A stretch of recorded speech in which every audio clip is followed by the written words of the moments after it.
Hello friend, नमस्कार। स्वागत है आपका एक बार फिर से राठौर इंग्लिश क्लासेस में। फ्रेंड्स, आज का हमारा टॉपिक है द सेकंड कमिंग। ये एक छोटी सी एक पोएम है जिसके पोएट का नाम है William Butler Yeats. William Butler Yeats की इमेज आप देख सकते हैं आपकी स्क्रीन पे। इनके द्वारा लिखी गई ये एक कविता है जिसका नाम है द सेकंड कमिंग।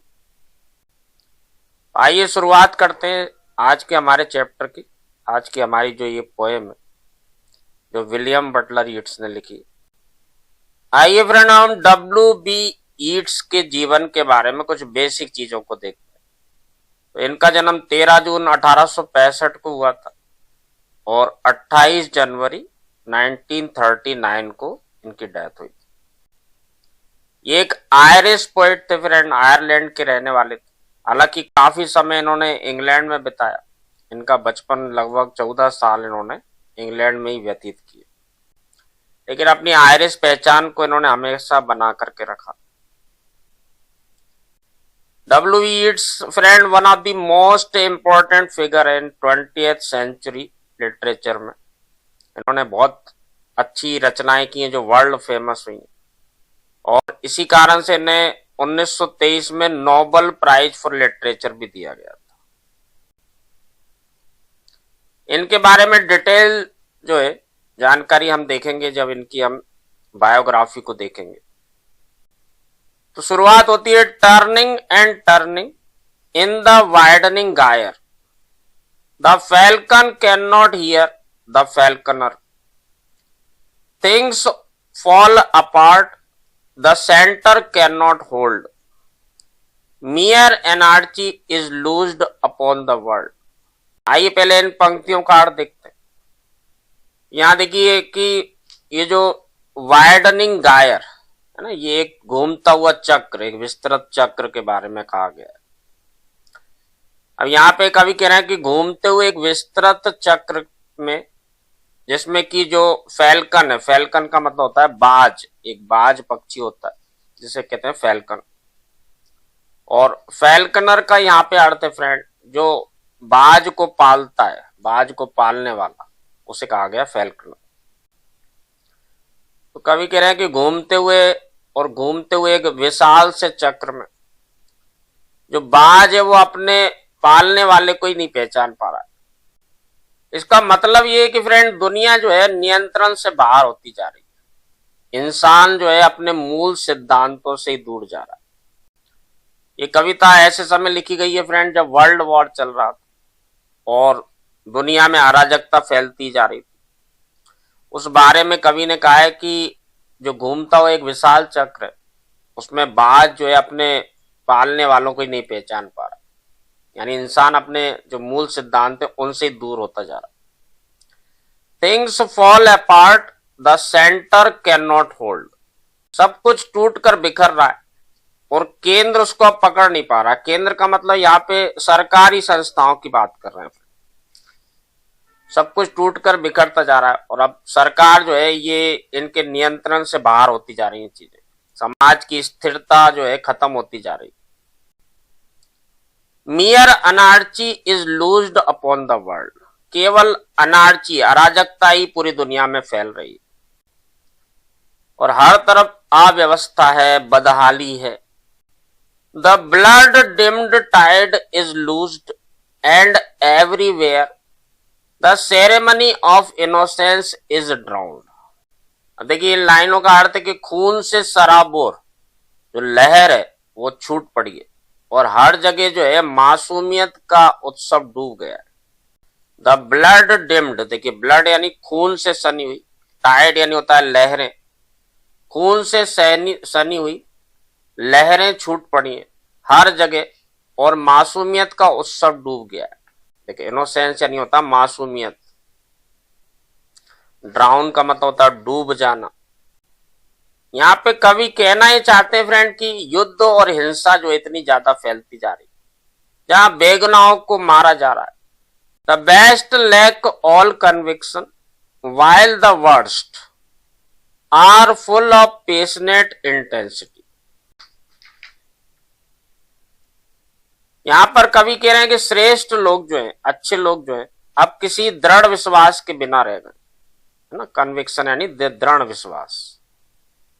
जबकि निकृष्ट लोग जो हैं, जो बुरे लोग हैं, वो जुनून भरी तीव्रता से भरे हुए हैं। यानी अच्छे लोग जो है निष्क्रिय बने हुए हैं, जबकि जो बुरे और कट्टरपंथी लोग हैं वो जो है समाज में ज्यादा हावी हो चुके हैं। आगे देखते हैं friends, surely some revelation is at hand, surely the second coming is at hand, the second coming hardly are those words out when a vast image out of spiritus मुंडी।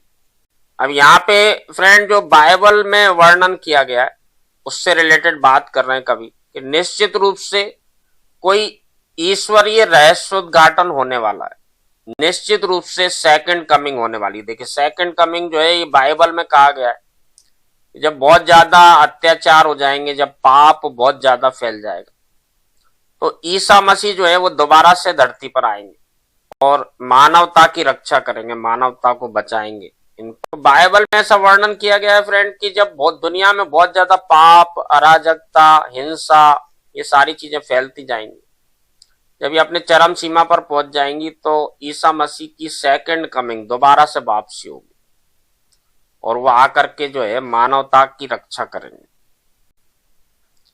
तो यहां पे कभी कह रहा है surely some revelation is at hand, surely the second coming is at hand, the second coming है ना, दोबारा से ईश्वर का आना। Hardly are those words out when a vast image out of spiritus mundi. Second coming, अभी ये शब्द मुंह से निकले भी नहीं थे कि स्पिरिटस मुंडी। देखिए स्पिरिटस मुंडी का मतलब होता है पूरे विश्व की एक सामूहिक चेतना जो होती है, इसे स्पिरिटस मुंडी कहा गया। तो स्पिरिटस मुंडी से एक विशाल छवि जो है वो निकलती और मेरी दृष्टि को परेशान करती। Hardly are those words out, मेरे मुंह से ये शब्द निकले ही थे कि स्पिरिटस मुंडी, एक सामूहिक चेतना जो है, इससे एक विशाल छवि जो है वो निकल करके आती है। तो स्पिरिटस मुंडी यानी सामूहिक चेतना में से एक विशाल सी छवि जो है निकल करके आती है और मेरी दृष्टि के सामने आ जाती है और मुझे परेशान करती है।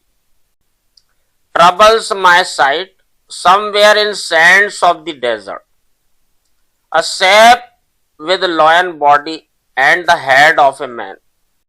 अब ये छवि कौन सी है जो निकल करके आती है? ये कहां से निकलती है? रेगिस्तान की रेत में से निकल करके आती है।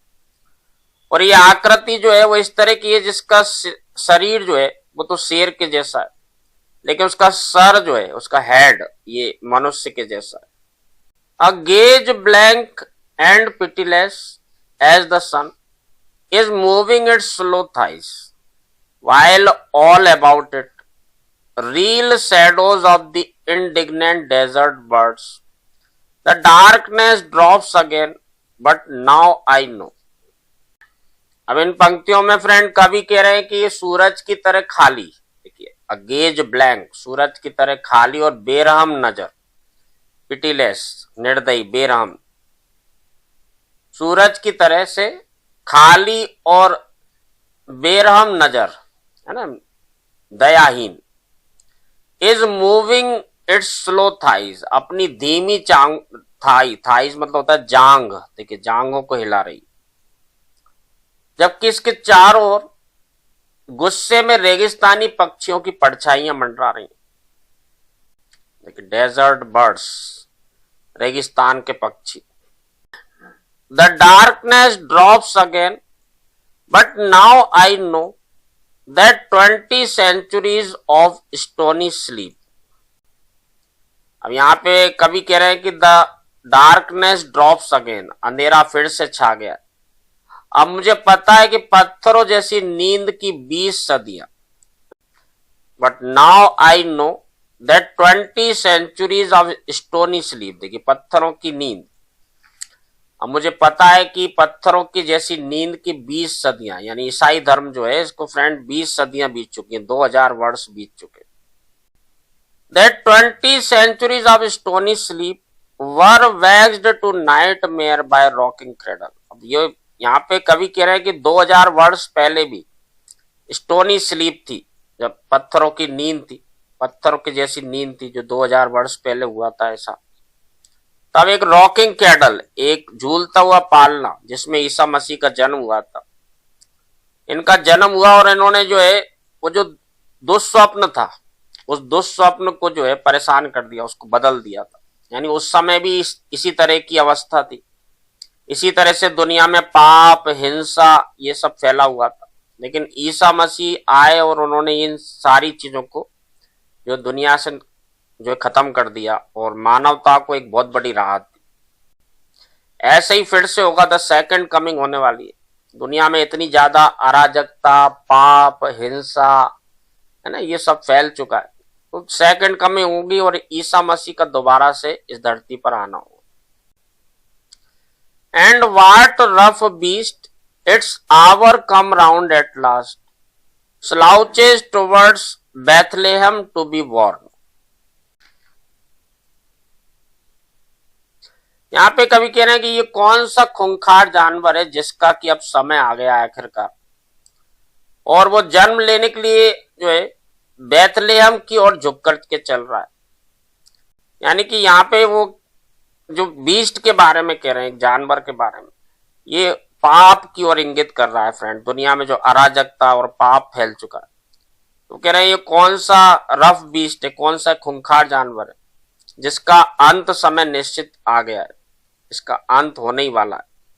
और अब बेथलेहम की तरफ वो जा रहा है जहां पर ईसा मसीह का जन्म होगा, और ये उस खूंखार जानवर यानी दुनिया से जो पाप और हिंसा फैल चुकी है, जो अराजकता फैल चुकी है, ये बेथलेहम में जब जन्म होगा ईसा मसीह का, सेकंड कमिंग होगी, तो ये सारी चीजें जो है ये जो खूंखार जानवर के रूप में, खूंखार जानवर को इंगित कर रहा है फ्रेंड, जो इस दुनिया में पाप और हिंसा है इसको इंगित कर रहा है। तो जब ईसा मसीह आएंगे तो इस जानवर का जो है अंत हो जाएगा। फ्रेंड्स, ये W.V. ईट्स के द्वारा लिखी गई एक छोटी सी कविता है, यहाँ पे कवि जो है दुखी है बहुत ज्यादा। जो वर्ल्ड वॉर के समय लाखों लोगों की जान चली गई, चारों तरफ हिंसा था, खून फैला हुआ है और बहुत ही ज्यादा बुरी स्थिति हुई, मानवता जो है शर्मसार हुई। इससे दुखी होकर के W.B. यीट्स ने इस कविता को लिखा है। तो फ्रेंड्स, ये कविता छोटी सी है, मुझे लगता है कि आपको मैंने एक एक शब्द समझाने की, एक एक लाइन समझाने की कोशिश की है और आपको बहुत अच्छे से समझ में आ गया होगा। फिर भी यदि कोई डाउट है तो आप कमेंट्स में लिख करके पूछ सकते हैं। Thank you very much. अगले वीडियो में फिर मिलते हैं।